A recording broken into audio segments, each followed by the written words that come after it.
শিক্ষার্থী আন্দোলনে হত্যার তদন্তে শীঘ্রই দেশে আসবে জাতিসংঘের তদন্ত দল। আদালত প্রাঙ্গণে সালমান আনিসুলের দিকে ডিম নিক্ষেপ।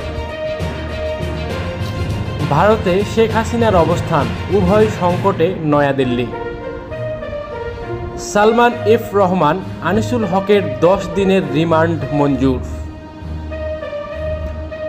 12 দেশের মুদ্রা 9 পাসপোর্ট নিয়ে পালাচ্ছিলেন সালমান ও আনিসুল।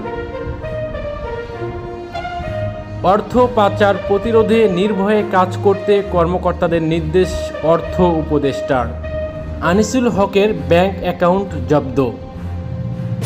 অন্তর্বর্তী সরকারের অধীনে বাংলাদেশকে সব ধরনের সহায়তা অব্যাহত রাখবে এডিবি।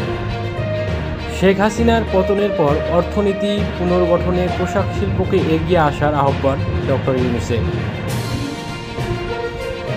গণহত্যার অভিযোগে শেখ হাসিনা সহ 10 জনের বিরুদ্ধে আন্তর্জাতিক অপরাধ ট্রাইব্যুনালে মামলা।